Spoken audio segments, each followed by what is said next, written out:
ഇസ്രായേലുമായുള്ള യുദ്ധം കനക്കുമ്പോൾ വൻ ആണവശക്തി എന്ന ലോകം വിലയിരുത്തിയിരുന്ന ഇറാൻ തകർന്നടിയുന്ന കാഴ്ചയാണ് കാണാൻ കഴിയുന്നത്. ഇറാന്റെ തലസ്ഥാനമായ ടെഹ്റാൻ സിറ്റി ഒരു പ്രേത നഗരമായി മാറിക്കഴിഞ്ഞു. ഒരു വലിയ പലായനത്തിന് സാക്ഷിയാകുകയാണ് ടെഹ്റാൻ. ഇറാനിയൻ ഗവൺമെന്റ് രാജ്യത്തെ ജനങ്ങളോട് നഗരത്തിൽ തുടരാൻ ആവശ്യപ്പെടുമ്പോഴും അവർ ഭയന്നോടുകയാണ്. എങ്ങനെയാണ് അവർ ഭയപ്പെടാതിരിക്കുന്നത്? എവിടെ നോക്കിയാലും പുകയാണ്. ഏത് സമയവും ഇസ്രായേലിന്റെ ഫൈറ്റർ എയർക്രാഫ്റ്റുകൾ അവർക്ക് മുകളിലൂടെ പറക്കുകയാണ്. തങ്ങൾക്ക് ചുറ്റിനും ബോംബുകൾ പെയ്യുന്ന കാഴ്ചയാണ് ശ്വാസം അടക്കിപ്പിടിച്ച് അവർ കണ്ടുകൊണ്ടിരിക്കുന്നത്. ഇറാനിയൻ പട്ടാളക്കാരുടെ റെഡ് ക്രസന്റ് എന്ന ഹോസ്പിറ്റൽ പരിപാടിക്കുള്ളിൽ പോലും ഒളിച്ചു കയറി ബോംബ് ചെയ്യുന്നു. റോഡിലൂടെ പോകുന്ന ഇറാന്റെ മിസൈൽ ലോഞ്ചറുകളും സൈനിക വാഹനങ്ങളും ആക്രമിക്കപ്പെടുന്നു. കൃത്യമായി പറഞ്ഞാൽ ടെഹ്റാൻ സിറ്റി മുഴുവനായി ചുട്ടുചാമ്പലാക്കപ്പെടുകയാണ്. മറ്റൊരു ഗാസയാണോ ടെഹ്റാനിൽ പിറക്കാൻ പോകുന്നതെന്ന ഭീതിയിലാണ് ലോകം. നഗരത്തിലെ എല്ലാ കടകളും അടച്ചുപൂട്ടിയിരിക്കുന്നു. സാധനങ്ങളൊന്നും ലഭിക്കുന്നില്ല. പെട്രോൾ ഉൾപ്പെടെയുള്ളവയ്ക്ക് പോലും നീണ്ട നിരയിൽ ദീർഘനേരം കാത്തുകിടക്കേണ്ട അവസ്ഥയാണ്. പലയിടത്തും അവശ്യ സാധനങ്ങൾ കിട്ടാനില്ല. ഇറാനിയൻ ആകാശം മുഴുവനായി ഇസ്രായേലി എയർക്രാഫ്റ്റുകൾ പിടിച്ചെടുത്തിരിക്കുകയാണ്.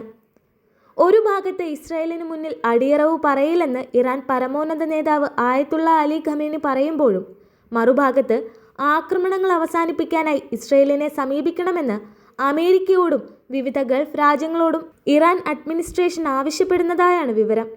ഖമേനി കൊല്ലപ്പെട്ടേക്കാമെന്നും അയാളുടെ ഭരണം അട്ടിമറിക്കപ്പെട്ടേക്കാമെന്നുമുള്ള വാർത്തകളും പുറത്തു വരുന്നുണ്ട്. റഷ്യൻ പ്രസിഡന്റ് വ്ളാഡിമിർ പുടിൻ ട്രംപുമായി നടത്തിയ സംഭാഷണത്തിന് ശേഷം ഖമേനിക്ക് നൽകിയ മുന്നറിയിപ്പും അത് തന്നെയാണ്.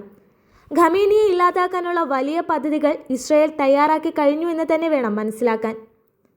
പ്രധാനപ്പെട്ട മറ്റൊരു കാര്യം, കഴിഞ്ഞ 2 ദിവസമായി ഇറാൻ ഇസ്രായേലിലേക്ക് വിട്ടുകൊണ്ടിരിക്കുന്ന മിസൈലുകളുടെ എണ്ണം വലിയ രീതിയിൽ കുറഞ്ഞിരിക്കുകയാണ്. അതേസമയം ഇറാനിലെ തങ്ങളുടെ ലക്ഷ്യസ്ഥാനങ്ങൾ കൃത്യമായി ഇല്ലാതാക്കാൻ സാധിച്ചെന്നാണ് ഇസ്രായേൽ അവകാശപ്പെടുന്നത്.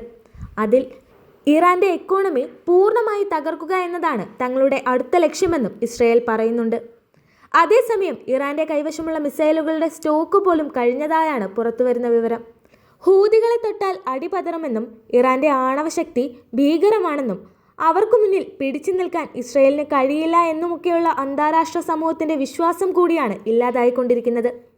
ഇറാന്റെ ആണവ നിലയങ്ങളാണ് ഇസ്രായേലിന്റെ പ്രധാന ലക്ഷ്യം.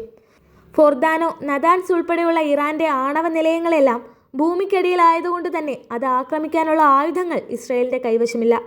എന്നാൽ അവ തകർക്കാനുള്ള GBU-57 ബങ്കർ ബസ്റ്റർ ബോംബുകളും അത് വഹിക്കാനുള്ള സ്റ്റെൽത്ത് എഞ്ചിൻ ബോംബറുകളും നൽകിക്കൊണ്ട് അമേരിക്ക കൂടി യുദ്ധത്തിൽ നേരിട്ട് പങ്കാളികളാകുകയാണ്. ഇറാന്റെ ഏറ്റവും വലിയ ശക്തി എന്ന് വിശ്വസിച്ചിരുന്ന ആണവ നിലയങ്ങൾ തകർക്കാനുള്ള ബോംബർ ബസ്റ്ററുകൾ ഇങ്ങ് ഡീഗോ ഗാർഷിയയിൽ എത്തിക്കഴിഞ്ഞു.